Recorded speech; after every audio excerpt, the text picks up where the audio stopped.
Well, that didn't work. It was trying to find a file and it didn't find it. I'll get that fixed for the next one. What's up, guys? How you doing? Alex McDonald, Larry Cox. How you doing, Larry?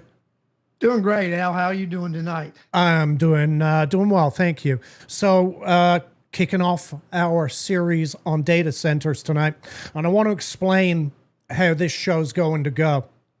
Actually, let's explain how, before we get started, we'll explain how the series is going to go. Tonight, we're live, and this is going to be laying the groundwork effectively for the episodes that are going to follow. We plan on having a show every Sunday evening for the next 4 Sundays, and possibly a fifth show to wrap everything up. In the meantime, Larry and I will be interviewing experts in the data center industry. Those interviews will not be recorded live. They're going to be recorded offline, and then we'll play those interviews during a live show. What I'm going to do, and this is a scheduling issue, right? We can't just get people to come on a Sunday evening to do a live show. And so I decided that if we're going to record one, we need to just record all of them so that there's consistency. And, because someone's going to say, well, why did so-and-so come on live and so didn't? It's a scheduling thing. So to make it easier on everyone, we're going to record the interviews and we'll play them during a live show on a Sunday. I'm also going to upload those interviews in their entirety as a series so that people can, watch episode 1, 2, 3, 4, so on and so forth. So tonight we will be recording one of those episodes. At about 8:15, we're going to start. It's going to take about 30 minutes. Of course, keep your comments coming. But Larry and I are going to go over the content that we're going to cover for episode 1.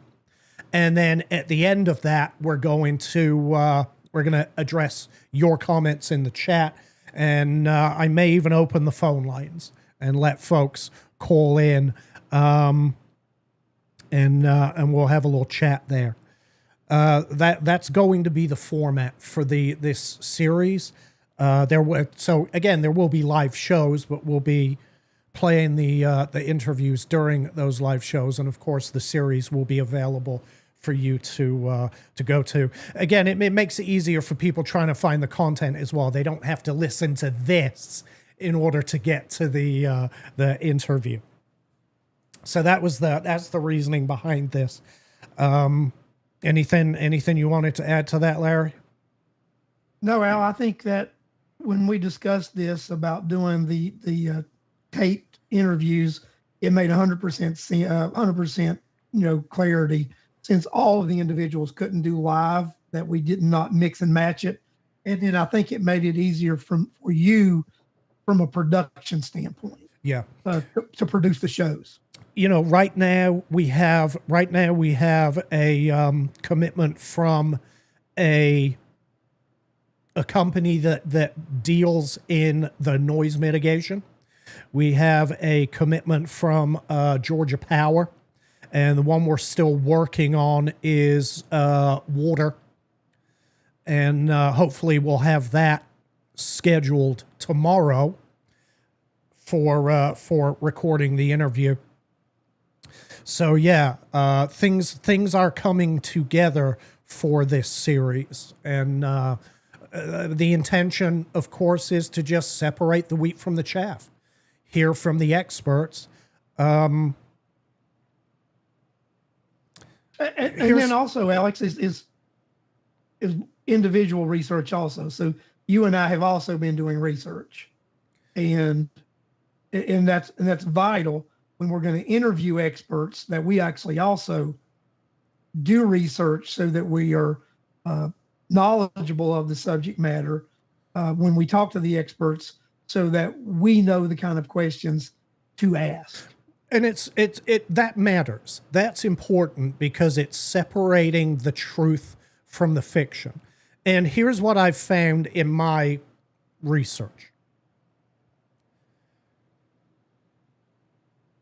It's very, very difficult to find the truth. If you're using AI, stop, because it's wrong about virtually everything. I'll give you an example. Water usage. You talk to AI about data center water usage, and without fail, it conflates numbers. It mixes evaporative systems with closed loop systems and gives you effectively a blended number, so that you have no idea what the truth is. Now, this is an industry problem, Larry. It would be beneficial to the industry to just be open and transparent about this and publish that data as a one-stop shop source for people to look at, so that they can see, hey, what does an evaporative system use? What does a closed loop system use? And have an actual source for people to go to, instead of relying on AI to fill in the blanks. And that's what's happening. And that's why we have these town hall meetings and these gatherings at the park that are just rife with misunderstanding and misinformation, because there's no definitive source to get answers. And that's why we're going to the source to get our answers. But yeah, there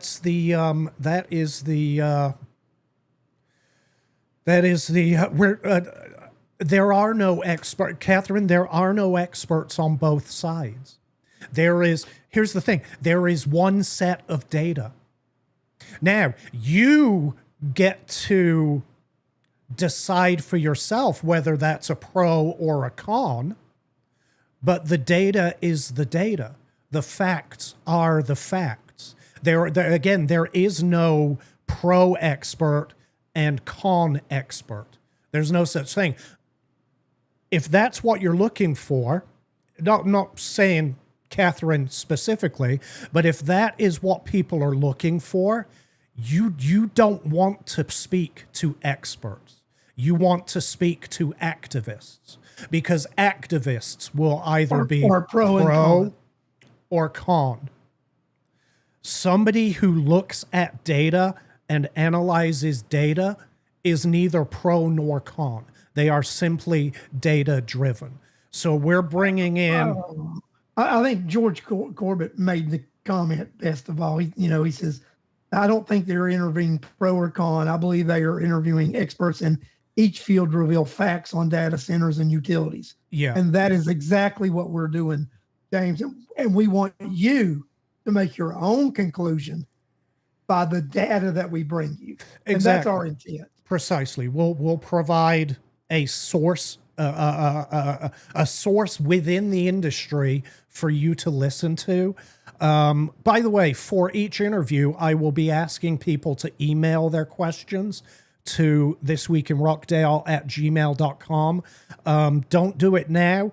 I will put a post up about which phase of data centers we will be talking to, whether it's water, power, noise.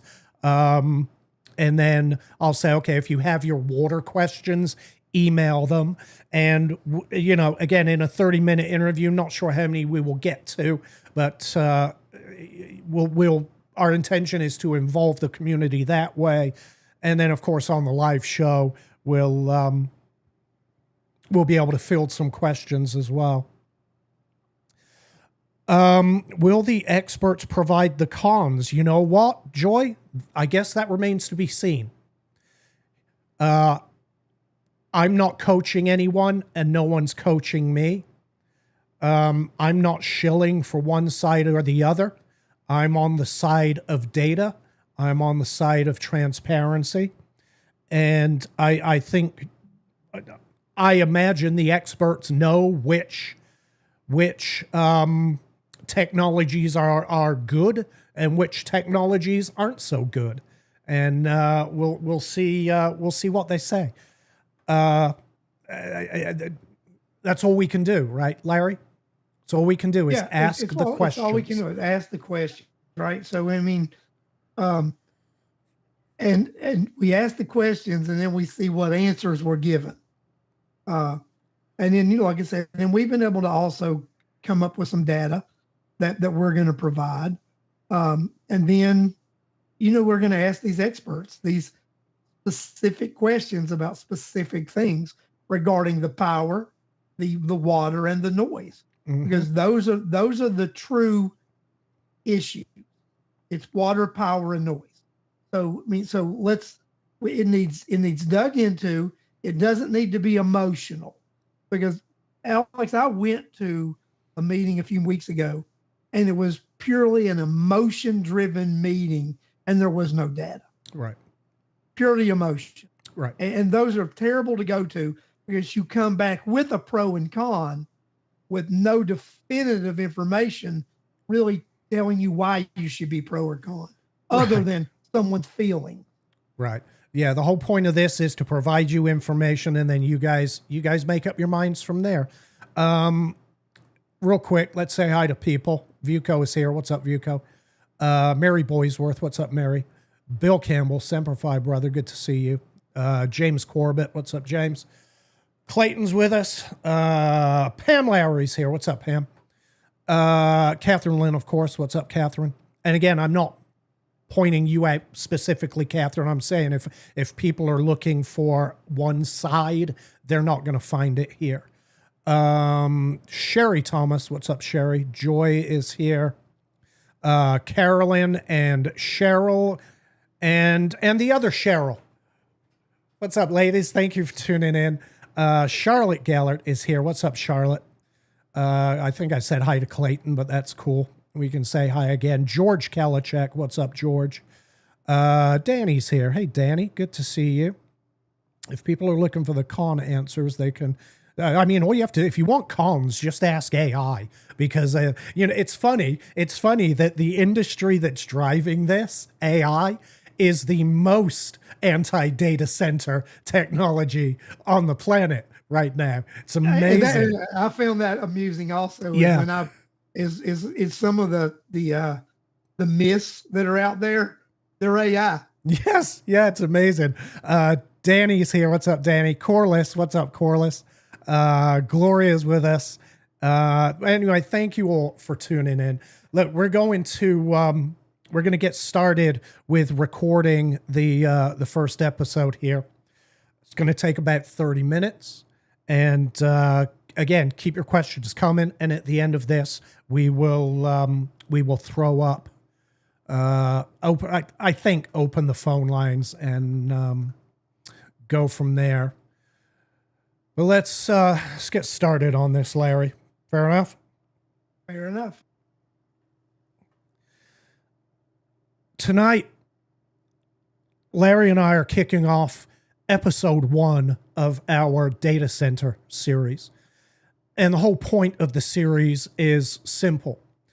There's a lot of information out there about data centers and a lot of misinformation. Some of what you're hearing is true.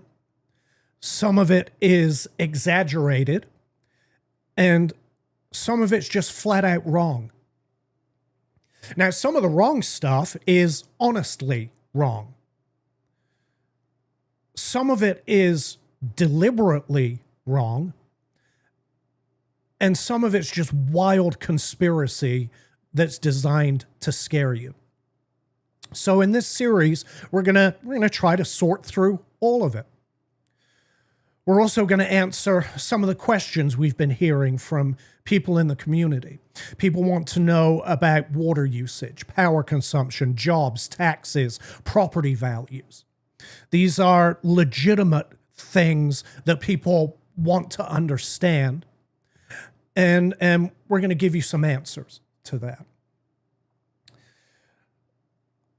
I'm doing this because I've also had questions. I've been skeptical of data centers. But as the technology has evolved, my opinions have evolved. And I know how difficult it was to find the truth with data hidden behind NDAs and secret meetings. And now that the debate's heating up in public, you guys also need to know, you deserve to know what's true and what isn't. So this episode is just it's the foundation. In the episodes that follow, we're bringing in industry professionals to answer questions directly. So you won't have to take our word for any of it. You'll hear it straight from the people who design, who build, and who study these things for a living. Our job right now, our job tonight, is to lay the groundwork. So let's go ahead and get into it, Larry. And let's start by, let's start with the obvious. What is a data center? What does a data center do? Oh, sorry, start over. I said, because there's been misinformation of what a data center actually is and what it does. So what is a data center, Alex? Effectively, it's a big old server room. They are excuse me, they're large buildings that house computers. These computers store information. In the case of AI data centers, they're used to train AI and to answer your queries. Everything you do on your phone, everything you do in the cloud, every time you visit a website, you're utilizing a data center. That is their job. They are prevalent in every single aspect of our lives. They've been around for decades. Over 30 years. One of the first jobs I had as a young man, freshly graduated, Larry, was designing server rooms, which were the original data centers. One of my first jobs was designing those things. That's what they are in a nutshell. Big computer rooms. They're the physical backbone of the internet, effectively. And in this case, it'll be big computer buildings. Mm-hmm. Now, that's what they are. And by their very nature, they consume a lot of resources. They use power and they use water. So I want to talk about power first, because you hear an awful lot of people who are rightly concerned about the power they use. Right? We have an existing data center here in Rockdale, 216 megawatts, I believe it's rated at. Sounds like an awful lot of power. And people are concerned that they're going to blow up the grid and drive up everyone's electric bill. Here's the valid concerns, by the way, and we're going to have someone on from Georgia Power who will be addressing those concerns specifically. But here's the truth right now. Data centers account for approximately 4% of power usage in the United States. Worldwide, they account for between 1 and 1.5% of global electricity usage.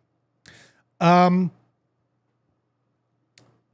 is not a linear scale either. Between 2010 and 2018, global data centers saw a 550% increase in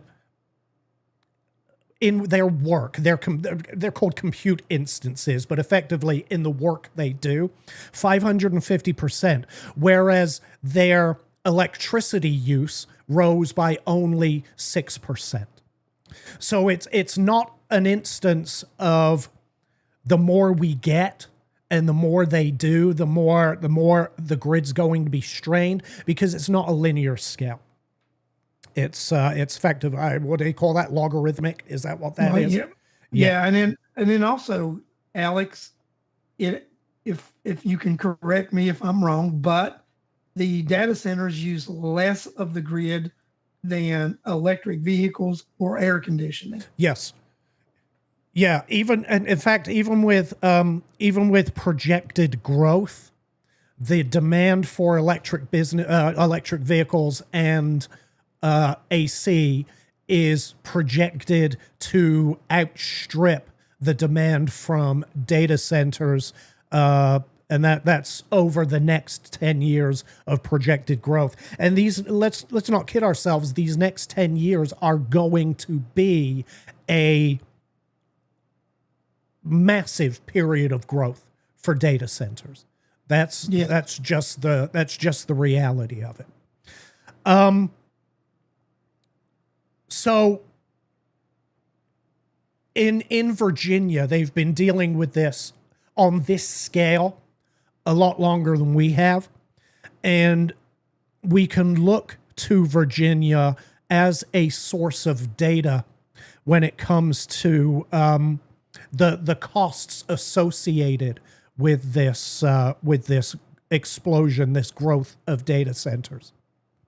And what the data in Virginia is showing us is that residential rates, at least in Virginia, residential rates for electricity are below the national average. Data Center Alley has not driven up residential residential power rates at all. They are below the national average. Georgia Power will also be addressing what they call protections for Georgia residents. And of course, we'll be questioning and talking to Georgia Power about this, because the PSC issued some rulings. There was some legislation to protect Georgia residential customers. Two pieces of legislation, actually. Two versions, correct?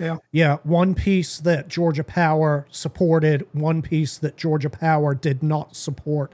We will be talking to them about that because, again, if you say the protection's in place, then, what's the harm in letting it being codified in law? We'll be getting into that. But as of right now, one of our closest neighbors who have massive, explosive data center growth, and their residential rates have stayed below the national average. They've not been driven up at all. So that's a data point. Whether that's a pro or a con, again, you're going to have to decide for yourselves. Water's the next biggie, right? Yes. If you ask AI, all data centers everywhere use millions of gallons of water a day. And the problem with that is AI is lying to you. AI is wrong. AI is conflating the AI is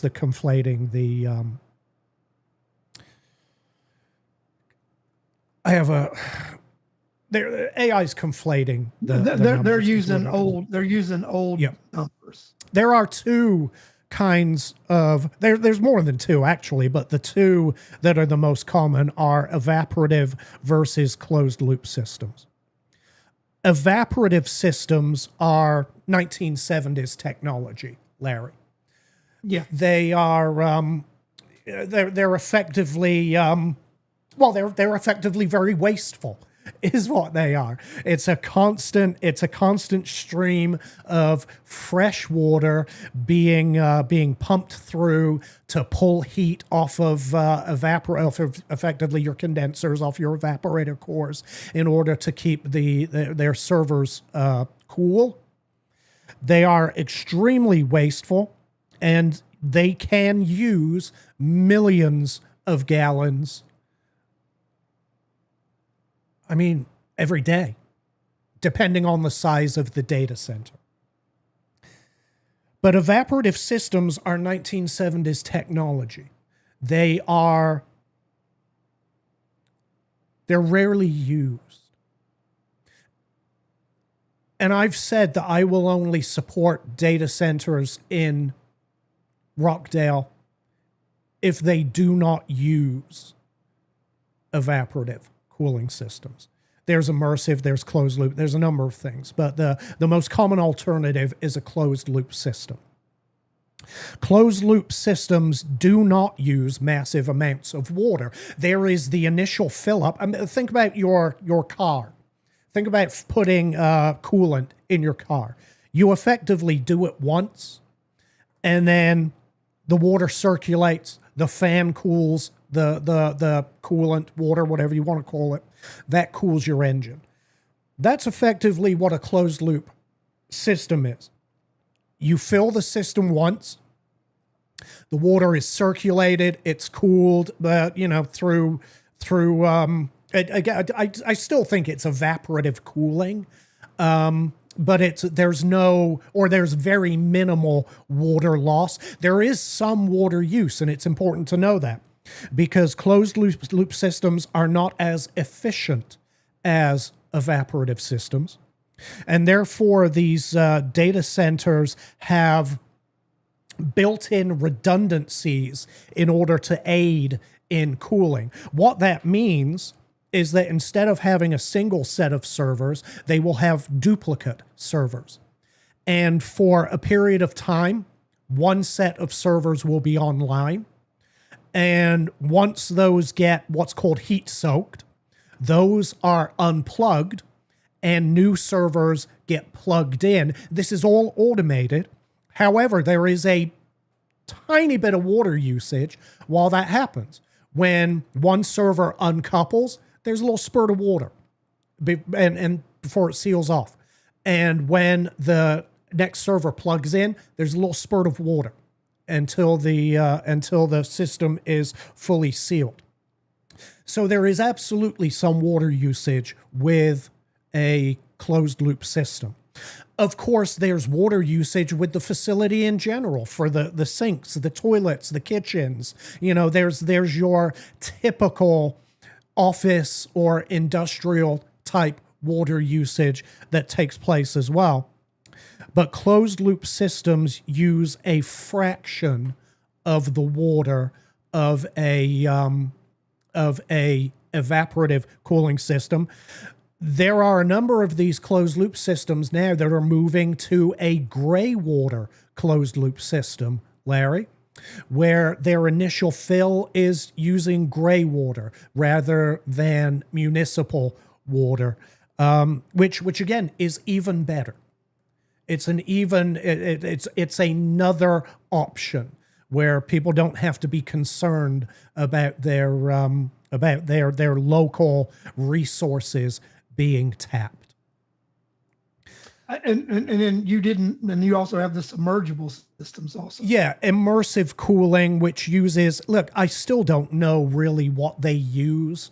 Whether it's, I don't know, but effectively the entire system is immersed in some kind of coolant, whether that's a mineral oil or whatever. Those are nowhere near as common right now, but that is a technology that is gaining speed right now. It's gaining. When I discussed this with Ken Holmes, and he's the one that brought it to my attention, the way he described it, it's not water. But it is a liquid substance, right?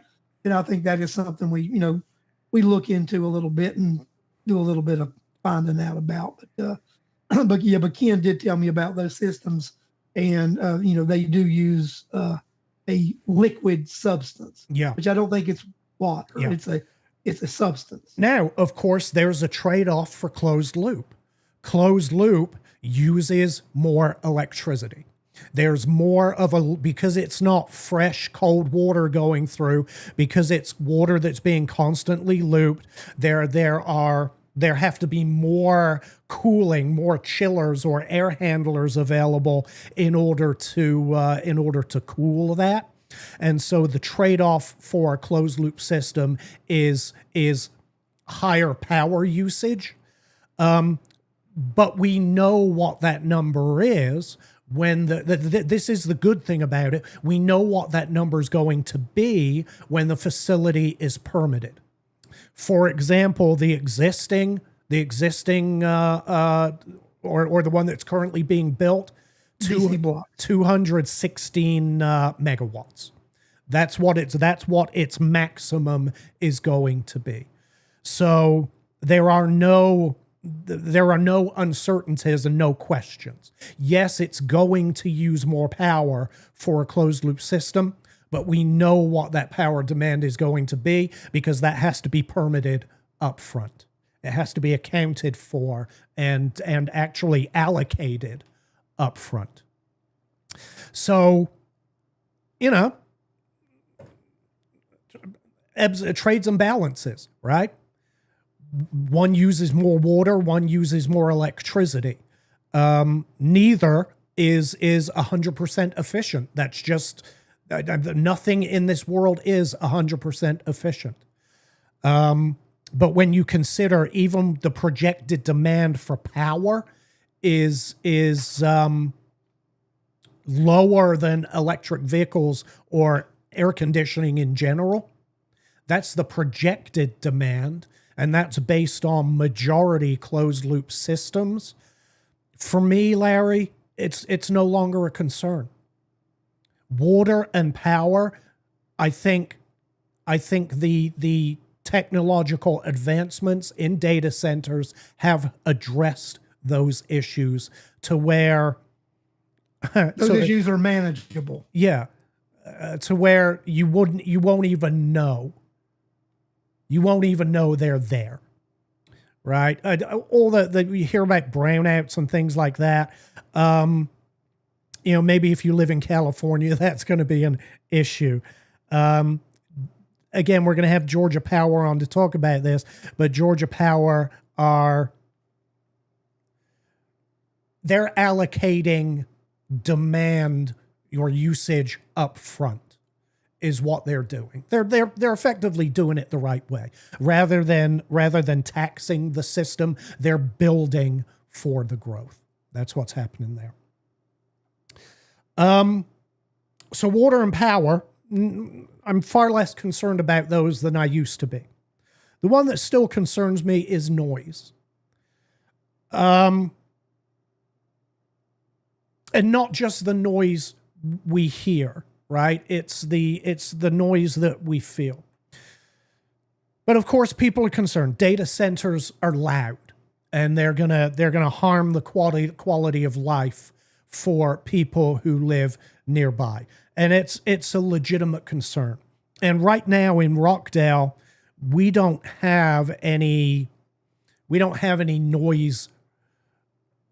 maximum noise restrictions, right? In our ordinance tells us the kind of noises we're not allowed to make and at what times of day, but we don't have a fixed noise level for industrial in our ordinance right now.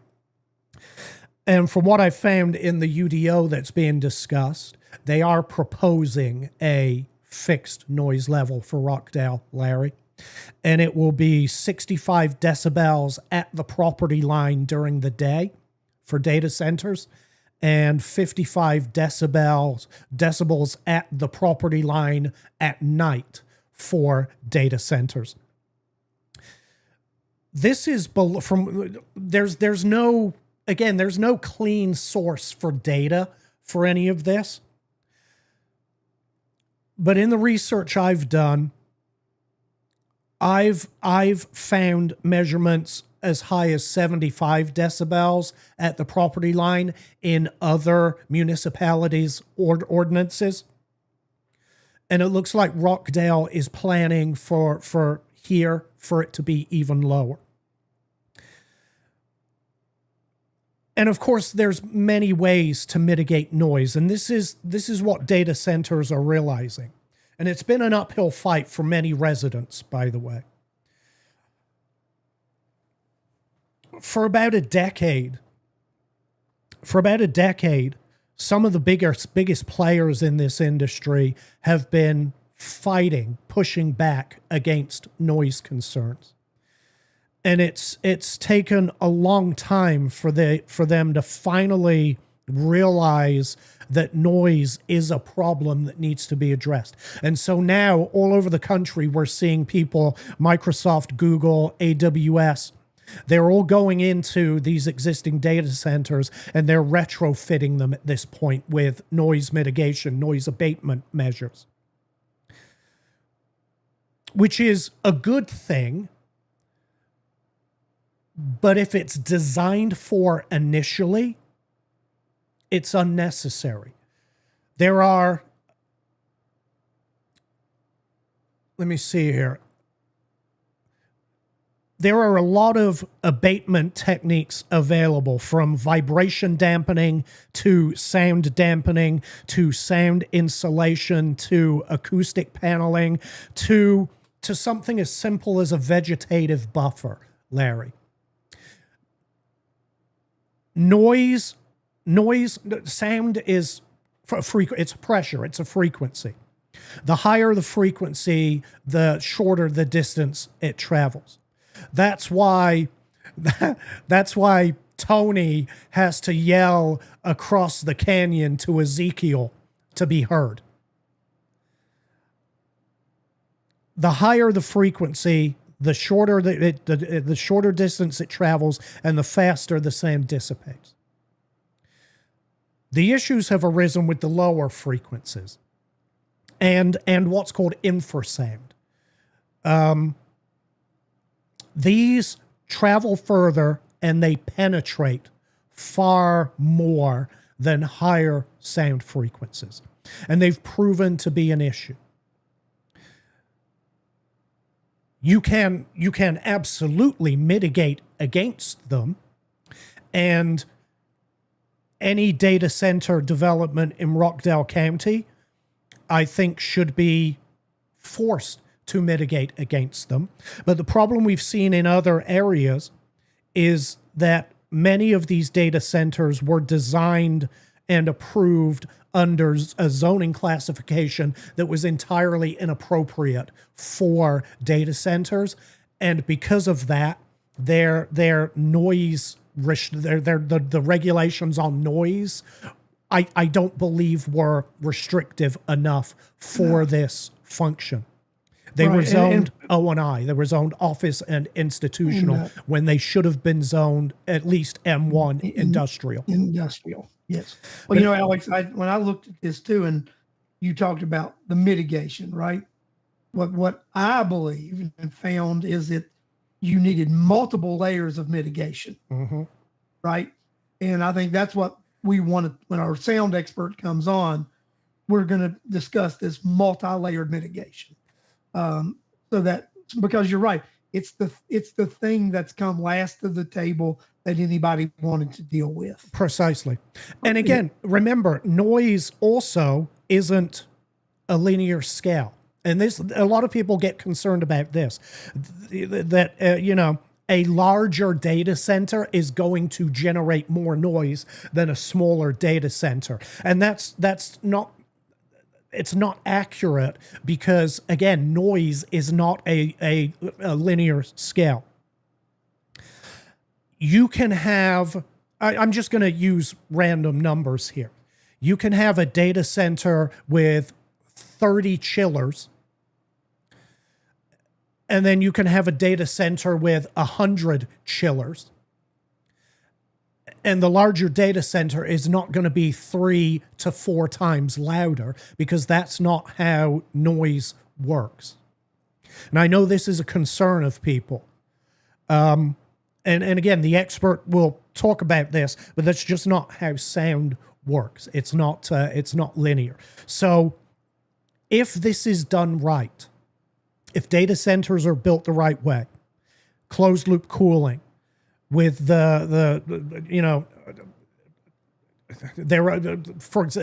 there's a substation being built to power this one here in Rockdale. Don't know what future development will look like. Again, that's going to have to be dealt with on a case-by-case basis. Closed loop cooling, if they use vibration dampening, acoustic insulation, sound paneling, and a substantial vegetative buffer, once again, you probably wouldn't even know that they were there. If they are good neighbors, chances are you're not even going to know they're there. And the good news is The industry have realized that noise is a problem, and they are actively now designing for the problem, which means that future development shouldn't be an issue, but our regulations, our UDO and our zoning have to make sure that these regulations are set in stone so that we don't end up in a position where a developer is fighting with a community in order to mitigate issues that shouldn't have been a problem to begin with. And Alex, this is the key point of that. A well-written UDO makes you have a good neighbor. Precisely. And that's one of the other things we want to discuss about the UDO, right? What does that look like? What potentially would it, what does it do? Because a well-written UDO will address a lot of the things that we're going to end up talking about during these 4 series that we're going to do. Yep. And that's what we've got to realize is, this is the thing about it, Alex. Your cell phone's not going anywhere. The electric cars that drive themselves aren't going anywhere. Your tablet isn't going anywhere. Your house that heats it, sets its own heat, secures itself, videos itself. None of that's going anywhere. And for all of that to work, they need data centers. Data centers aren't going in. They're going to go somewhere. And if they're going to go where you live, then the ordinances are essential that they protect the residents. Yeah, you need to make sure they're built the right way. Real quick, data centers don't cause cancer in your kids. Your bones don't start rattling if you live near. If you hear these outlandish medical claims, know that they're not true. And if you're concerned about EMF, don't use one of these. Don't sit in front of a computer. Don't sit in front of a TV.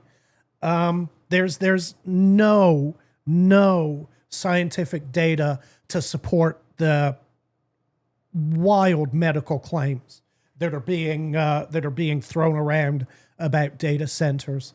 And that's all I'm going to say on that. It's complete nonsense.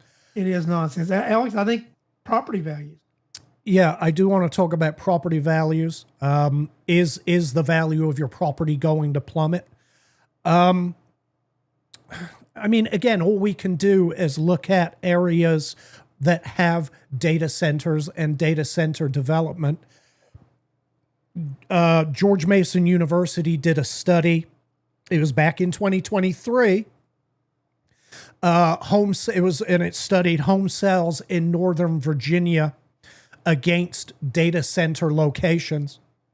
And this study actually found that the homes closer to the data centers actually sold for more money than homes further away from data centers. In one Prince William County subdivision, home values increased 18% year over year, while the broader market, the surrounding market, went down. It declined. So they haven't seen any negative downward pressure on home values. Larry, you've spoken to somebody more local about this.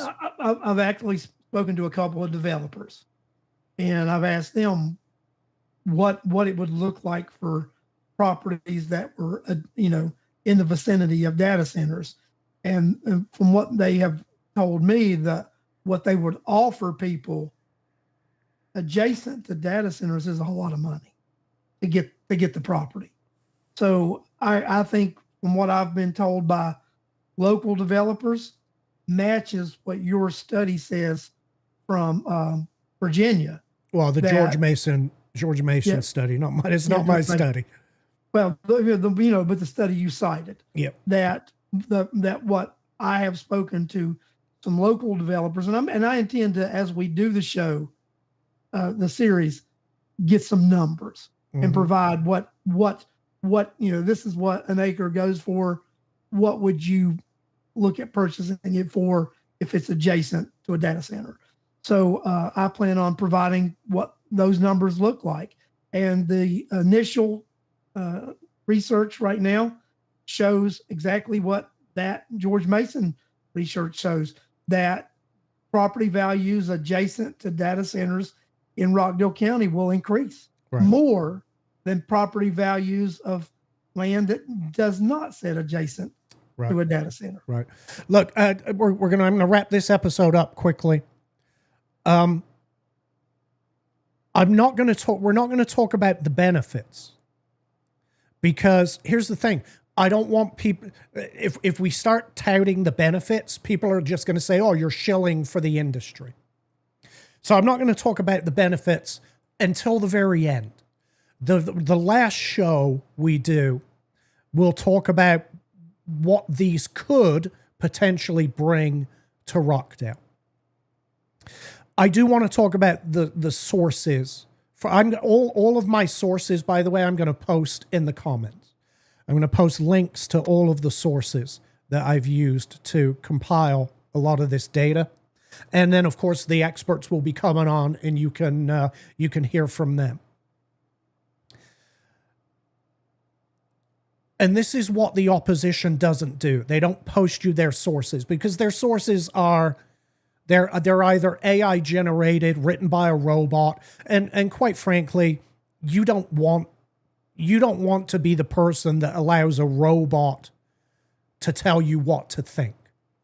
And if you see something and it's emoji, it's filled with emoji, and you know what AI generated content looks like, don't pay attention to it. That's a robot giving you its opinion. That's not a person giving you their opinion. And a lot of this is being driven by outside influence. And we've seen this outside influence here in Rockdale before. Again, I'm not going to go into it. I say this to you. If you really want to look at both sides, consider the sources of the information that you're getting. And when you're doing your own research, I implore you, don't rely on AI to do it. It will not be accurate. But yeah, we're not going to talk about benefits tonight. We'll wait until the very end of the series, so that's probably going to be next month. We're going to approach each of these topics one at a time with a specific expert for a specific topic. I'll be reaching out to you guys to email your questions. That's going to be it for this episode.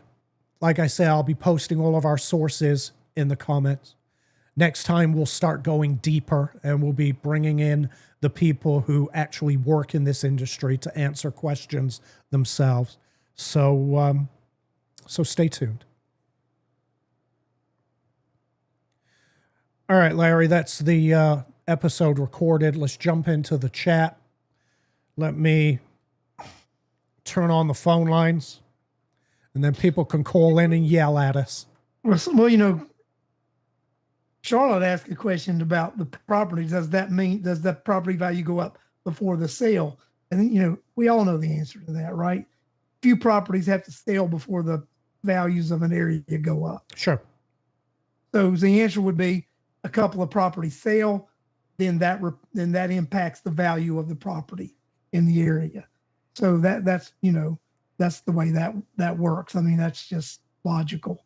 How that works. Yeah. Clayton, I think I addressed that. I hope I addressed that, and you are absolutely right. Closed loop systems use more electricity, and that's the trade-off, right? They're either going to use more water or more electricity. I think that the transparency with power is water you again, the reason AI lies to you is because nobody actually knows how much water these things are using, because all that data is hidden behind NDAs.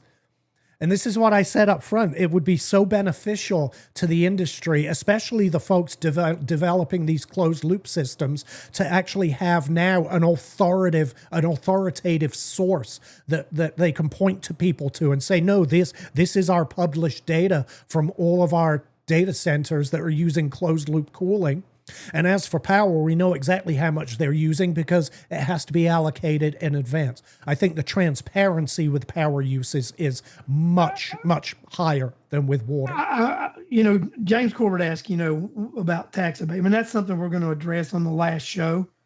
But I will make this comment about that. I have spoke to some elected officials in that realm, and what I was told was that the tax abatements for about anything are off the table in Rockdale County for the foreseeable future. Yes. And that's tax abatements for almost anything. Yeah. Is off the table in Rockdale County. So, I mean, but what we will do on our last wrap up show is that's part of the benefit package that we would talk about, that the benefits of, and I think abatements would be a discussion that we'll have during that. Yeah. Will you discuss what's been approved for Rockdale? What's in the... No, I'm not going to talk about any project specifically because I don't want to come off as promoting any project specifically. The whole purpose of this is to provide information so people can make up their own minds. So no, I'm not going to be... I don't know that anything... I don't know that anything has been approved in Rockdale beyond DC blocks at this point. But no, the answer to that question is no. That's going to be, that's for the developers to do, right? That's for them to hold their meetings and town halls and to introduce themselves to the community and get to know people like that.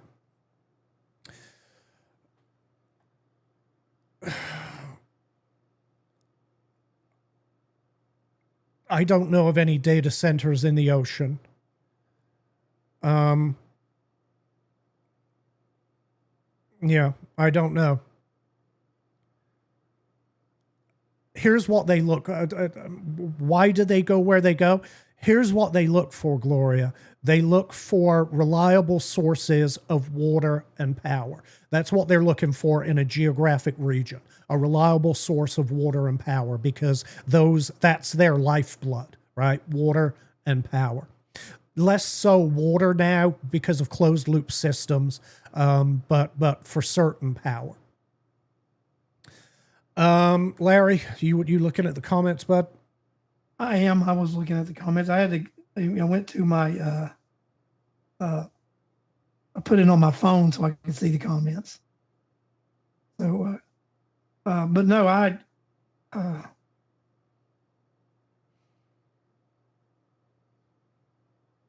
and Charlotte mentioned, she said, ask the Development Authority about the abatements. And like I said,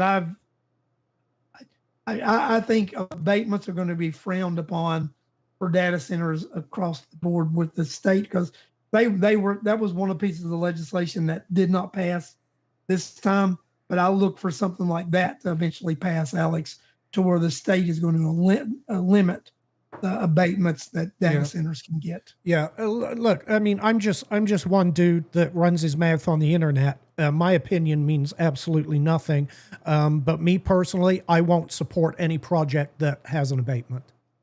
I won't do it. If there are not direct benefits to, in fact, my position goes even further than that. If there are not direct benefits to the homeowners, the taxpayers in Rockdale County, I simply won't support it.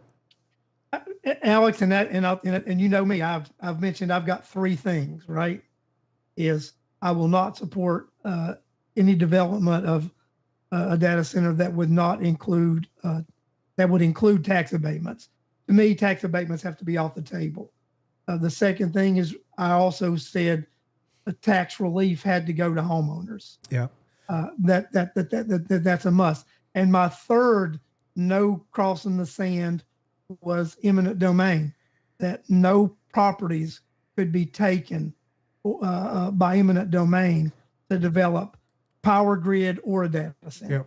Yep. And those are three, lines drawn in the sand with me that I would, I won't consider, to me, if any of those conditions are not met, then well, it's important. It's important to remember that a data center developer cannot use eminent domain. They cannot use it. Your public utilities can use eminent domain, and as of right now, that is the law. And my suggestion to people is get that law changed. If nobody likes it, I don't like it. I think eminent domain is, I think it's a process that has been wildly abused. And we're all subject to it, especially if you live on a main road, if you live on a state route, you're subject to eminent domain every day of the week. It's like, trust me, it's not just data centers that put you at risk. If the county or the state want to take right of way, they are going to take that right of way from your property. And there's nothing you can do about it. Nothing. You're not going to be able to change that law. That's my suggestion. Go get the law changed. You're not going to be able to, because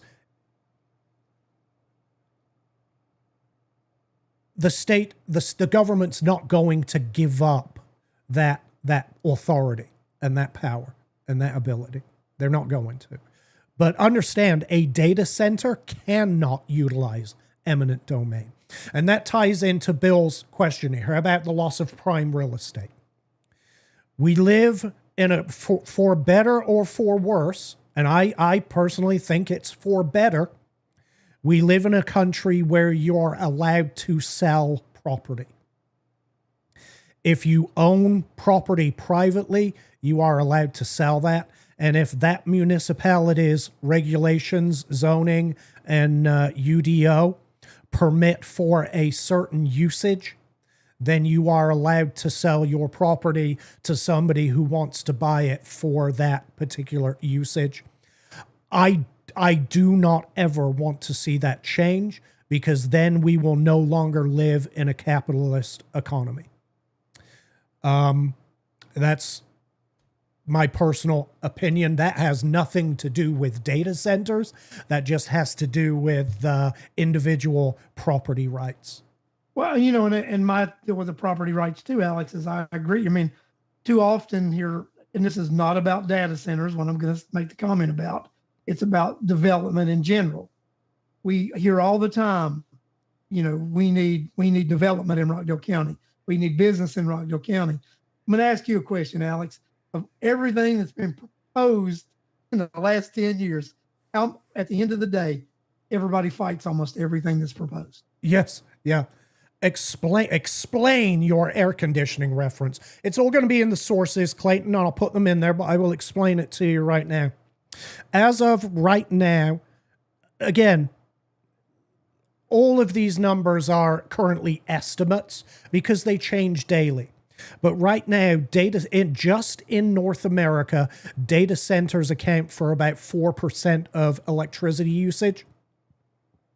Residential air conditioning accounts for about 8% of power usage. It's residential air conditioning is about double what data centers are using worldwide. That number is there's an even larger disparity, because globally data centers use between 1 and 1.5% of power usage, and air conditioning globally is in the 4 to 5% range. That's my explanation of that. That is not going to change. The projections for those numbers are pretty static for the next 10 years as far as that balance. And when you add in electric vehicles, they are projected to use almost double what residential now that we don't have the mandates, this may change, by the way, but they were projected over the next 10 years for electric vehicles. And this includes, that would have to include commercial in addition to private electric vehicles. But the projections for that is that it would have been 5 or 6 times the amount that residential air conditioners use. Without the mandates, that may not actually materialize over that 10 years. And of course, we're going to have to keep up with this demand. That's going to mean building power stations and being able to meet this demand. But the demands are not going down. Whether we have data centers or not, those demands are not going down. Oh, here we go. Radiation is massive in a data center, correct? What safety or containment is in place for data centers? I haven't been active in communication since I was tired. So,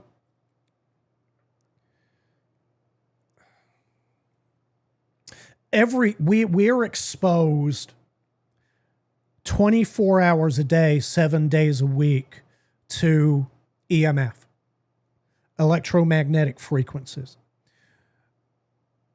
These particles are whizzing through our bodies at the speed of light every second of every day of our lives. It is fair to say that a facility with a lot of computers is going to be putting out more EMF than, say, my computer system here.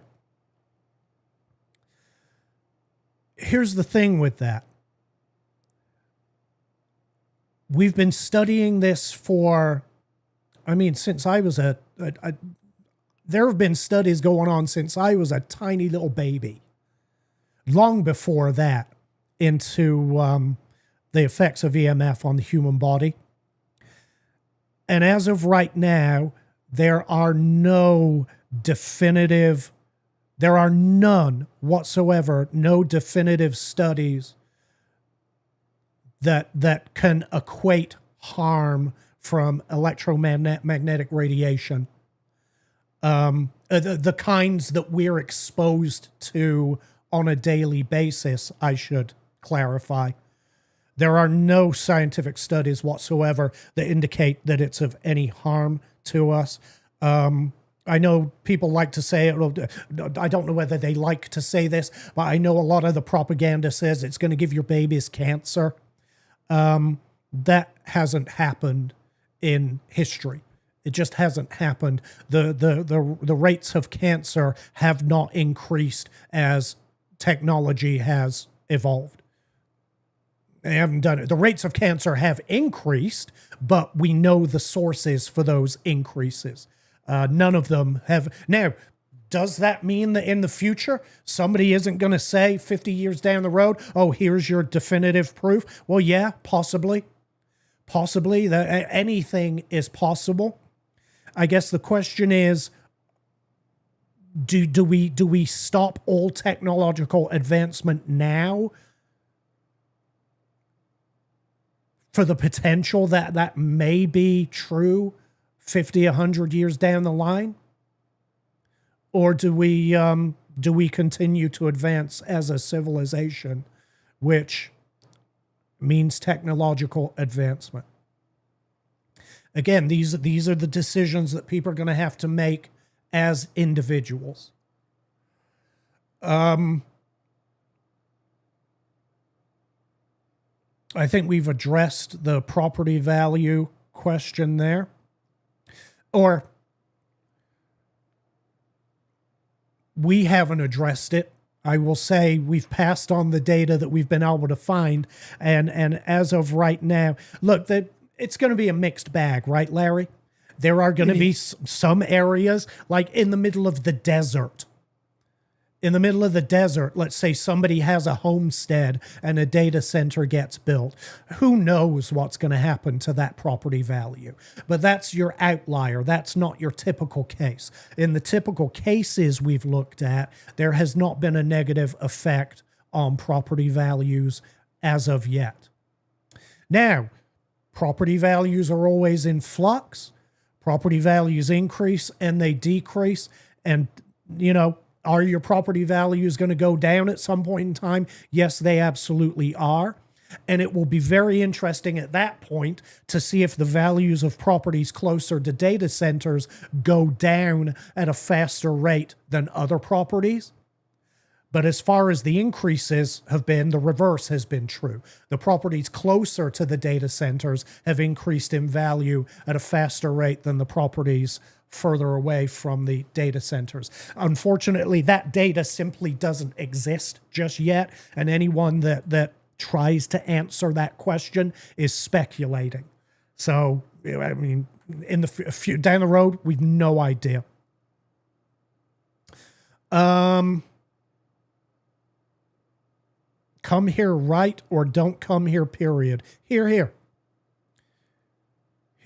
I agree. Do it the right way, or don't try to make Rockdale your home. Be a good neighbor or no neighbor at all. Yeah. What are the health concerns, long and short term? So I'm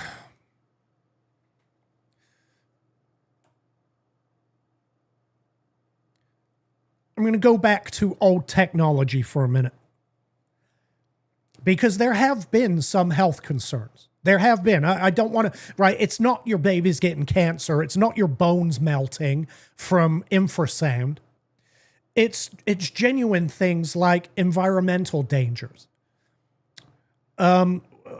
discharge of wastewater improperly have caused environmental damage in places in the past.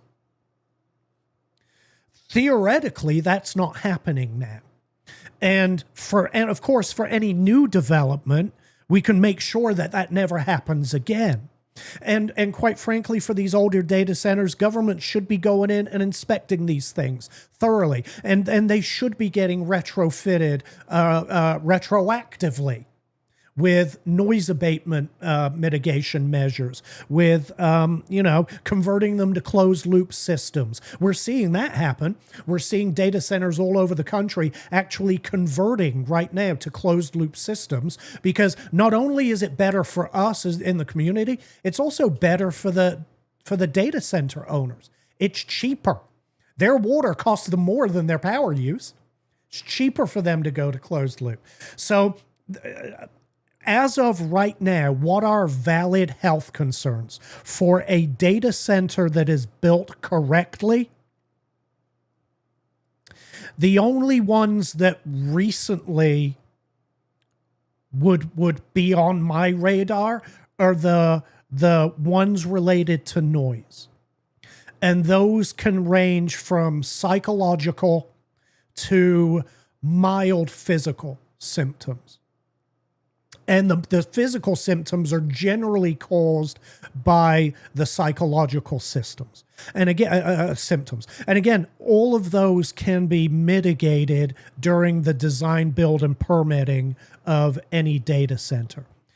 And if these things are done right, you could live 200 feet away from a data center, and with the correct screening in place, including vegetative buffers, you wouldn't even know where they were there. And you could live there for decades with absolutely no health effects whatsoever. But it all goes back to doing it the right way. There are a lot of wild claims out there about health, the health risks of data centers, and like I said, I'm not going to waste time on them, because they are 5 minutes of research will show you that they are preposterous. They are absolutely ridiculous. The ones related to noise, those are my primary concern. And if a data center is zoned the right way, if the regulations are in place for it to be for sound mitigation, even that won't be an issue. It'll be no different than living next to a large house with, 8 or 12 condenser units outside. That theoretically should be the extent of the concerns. No more of this constant humming and buzzing that we've seen in these old technology data centers, which was absolutely a concern, still is for a lot of communities. And now those data center owners are scrambling to try to mitigate those problems after the fact. So much easier and so much cheaper to mitigate them up front. And that's what modern data center design is addressing for you. We're better off with Buc-ee's, just my opinion. Yeah, that's off the table, though. So we're not getting a Buc-ee's. Yes, Georgia Power. Yeah, your utilities can absolutely utilize eminent domain. I'm not a fan of it. I don't like it when they use it. I know that it's not abused in the same way it used to be. At least now, fair market prices are paid when they take somebody's property. That's not to excuse it. But eminent domain is not changing. And if your utility and your state determine, for whatever reason, whether it's data centers, whether it's electric vehicles, because remember, with electric vehicles, they're going to have to expand the grid regardless. And so eminent domain is going to be used for that purpose, regardless of data centers. It's one of those unfortunate things. And yeah, Georgia Power can absolutely utilize eminent domain. They have to do it in conjunction with the government. Georgia Power can't simply take your property. It's a process. But yeah, your utilities absolutely get to take advantage of it.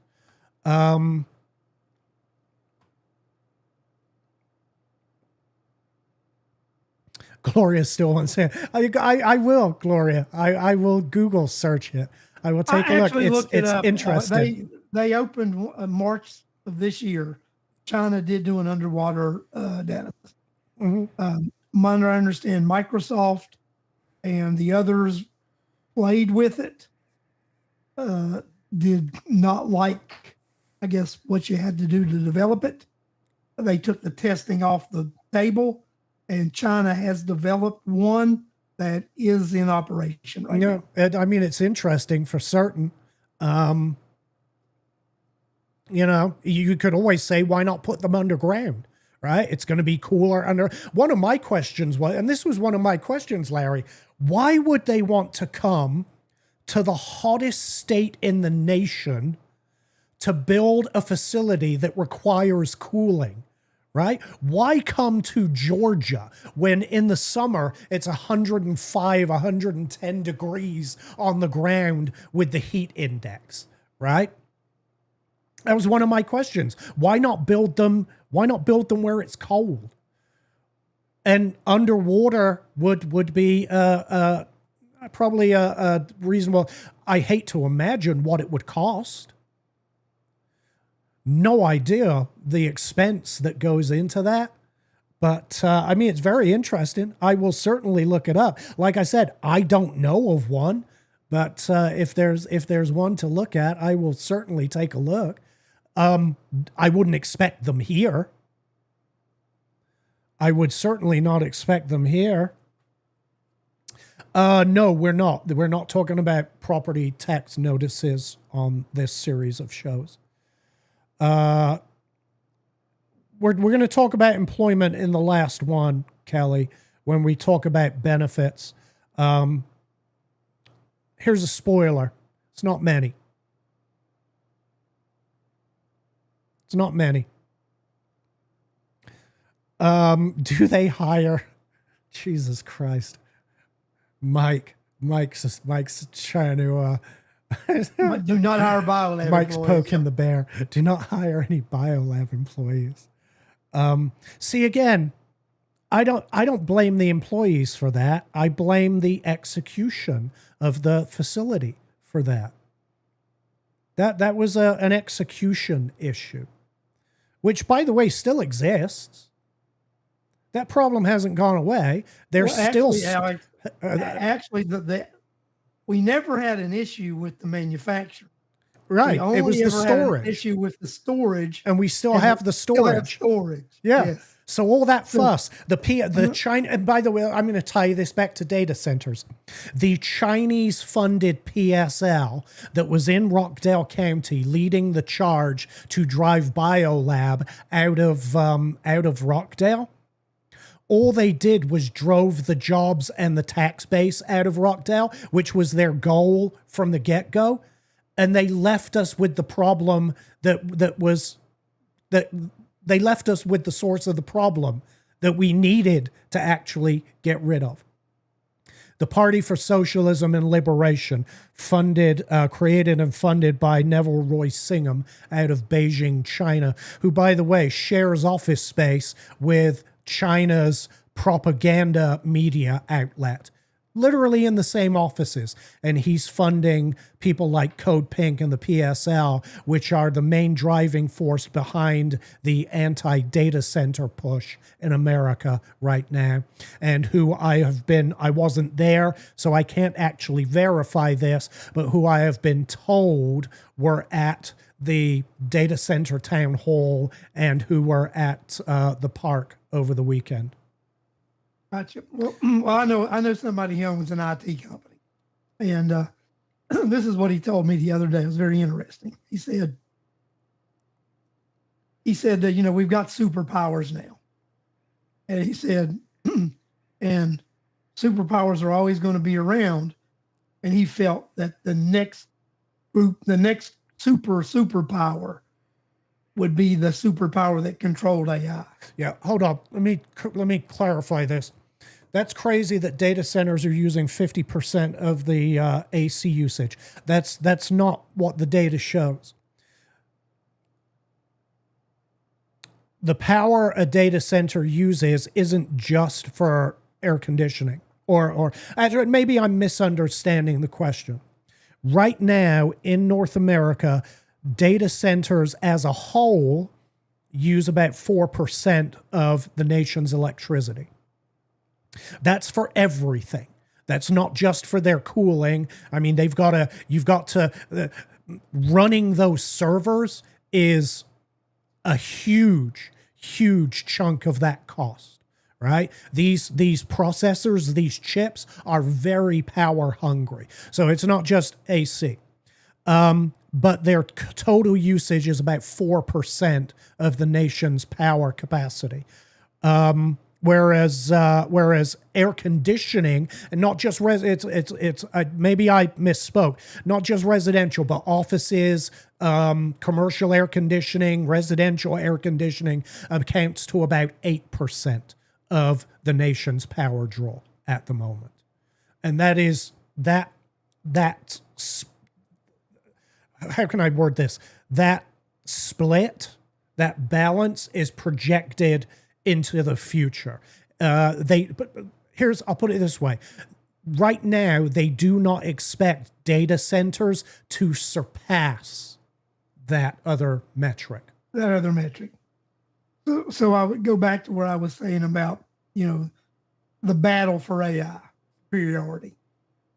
And he told me, he said, it's this simple. He said, you either want America to win or you want China to win. Yes. And that's what it is. He said you're either pro-America or pro-China. Yeah. And I know people don't want to hear that. Yeah. But I don't want this to be political, but unfortunately, the data center issue is a political issue. And there are certain nations that cannot afford for the United States to be a leader in AI, and they are rolling out resources as we speak, even into our tiny little community. They are rolling out resources as we speak in order to try to prevent the United States from being an AI leader.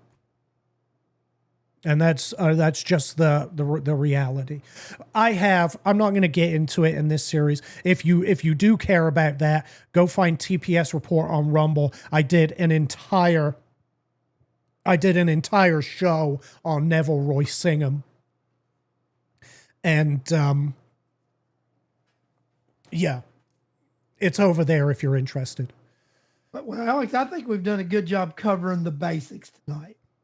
And the next shows we're going to do, or they're going to get into in more detail. Yeah. I'm gonna go ahead when the show's done. I'm gonna post all the links I have into the comments. And like I said, don't take our word for any of this. We hope you'll keep coming back to watch the additional episodes as we have the industry experts on. Well, I do want to make a comment about something they were talking about, people voting on Buc-ee's and whatever, right? I do want to make a comment on that, Alex. So somebody, they're putting in there that, that there was a vote.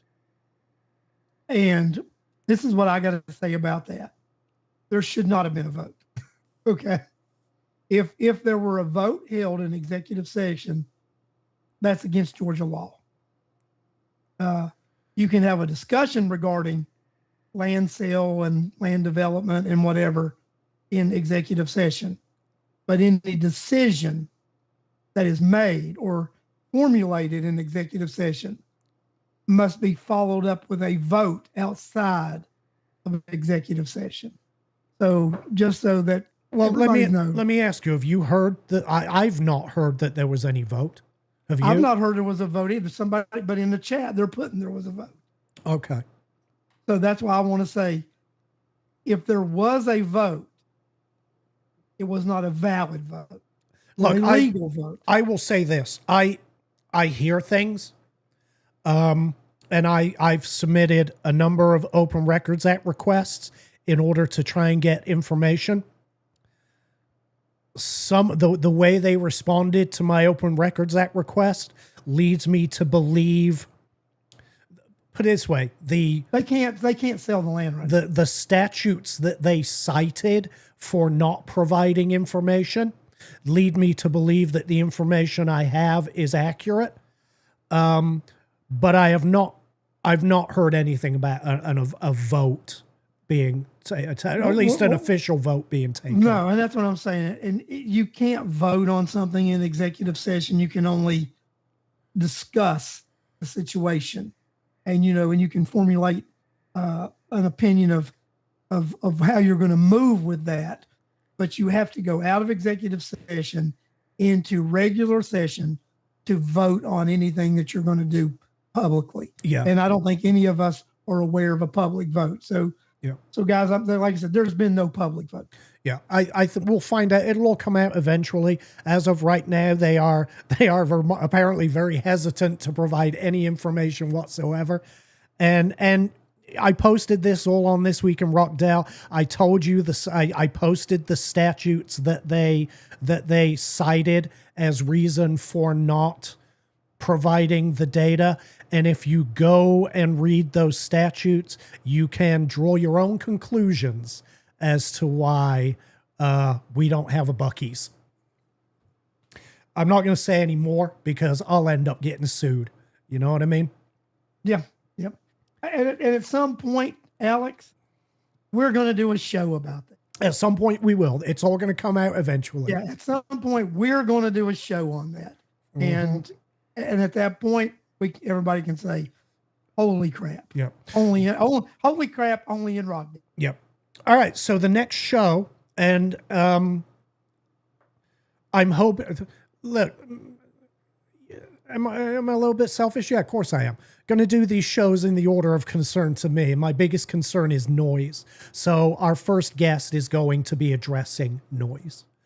And then I believe our second guest is going to be from Georgia Power.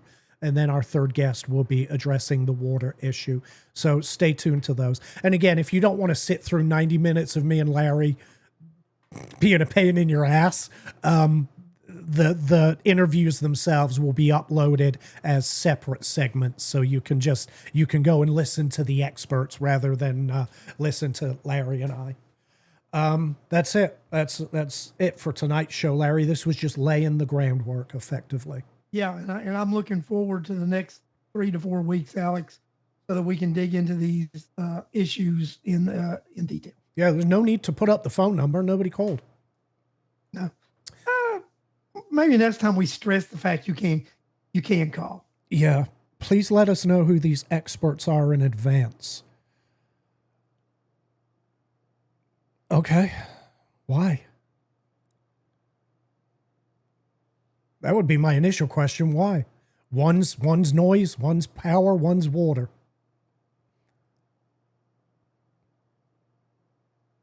Yeah. I'll tell you that we will be interviewing Adam Van Pelt on Tuesday.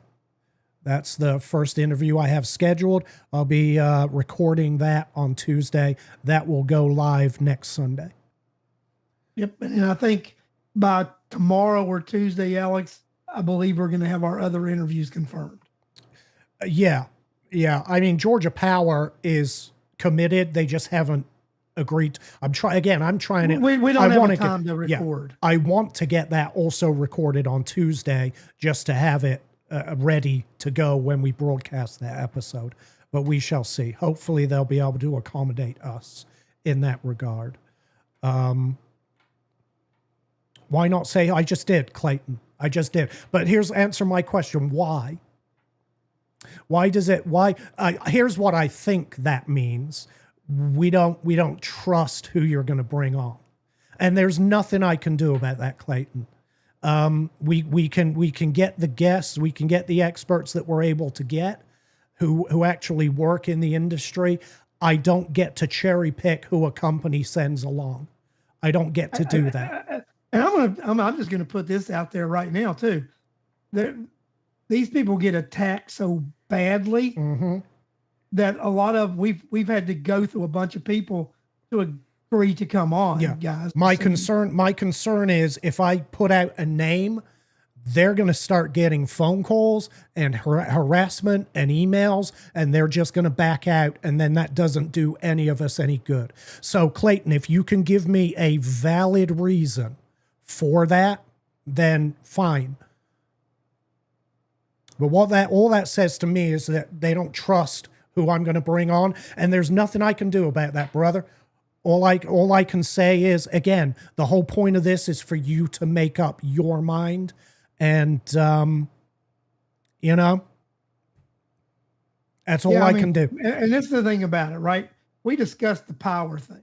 We could have went and got an electrical engineer, but that's not who we need. Right. We actually need Georgia Power to actually ask and answer some specific questions. Yep. And we needed an acoustic engineer, and we needed a hydro engineer. Yeah. And believe me, getting Georgia Power is not easy. No. Right now with the level of tensions around this, getting Georgia Power to commit is not easy. And I'm not going to make it any more difficult. We're going to ask them the questions, but I'm not going to make it any more difficult for them in advance than it's bad enough out there. And so yeah. And that's the thing about it, you are going to get their credibility because when they're on the show, you're going to get their credentials. You'll know who, right? And you'll know who it is before it airs, right? Yes. And the thing about it is, I agree with Al. We've had such a difficult time nailing down professionals who will actually agree. So Clayton says, yes, you do get to cherry pick. And Clayton, I would love to know how. I would love to know your method of getting a company to agree to one of their representatives coming on and then dictating to that company which representative it is. I would love to know your method of doing that. if I do get to cherry pick. There is no cherry pick. I mean, we've actually, several people have actually backed off after one individual we even did questions to. Yeah. And then after the questions, they backed off. Yeah. We had one person who backed out after going through our back catalog of material. Yeah, we had one person go and look at our shows and said, hell no. Yeah. So yeah, no, Clayton, yeah, you'll know before the episode airs, but not in advance of the interviews. It's just not going to happen. And if you don't like that, I'm going to say don't watch. That's all I'm going to say to that. Yeah, I mean, because we're doing our best to get people to agree to come on. Exactly. Getting people to commit to this right now is an uphill fight. And it's because of stuff like this. And it is. And it's because of exactly, if anybody went to that town hall a few weeks ago, the commissioners got bombarded, bashed. People who were on the panel got bashed. And these people just don't feel like getting bashed. Yeah. I can tell you this. None of these people work for data centers. Yeah. None of the guests, none of the people we have coming on are affiliated with a data center owner or developer. They are companies that are part of the design, manufacturing, and in one case, mitigation industries surrounding data centers. We're not bringing on anyone that is employed by a data center developer or owner. That was a prerequisite for us. Nobody that has that kind of skin in the game, if that makes sense. All right, we're way over. Let's wrap this up, bud. Yeah, let's get off of here. Where's my? I do have some. There's the old music. All right, so keep an eye out for us next Sunday, I guess. Same time, and we should have an interview to play for you. Until then, thank you for tuning in, and yeah, we'll see you next week. Bye, guys. See you next week, guys. Bye.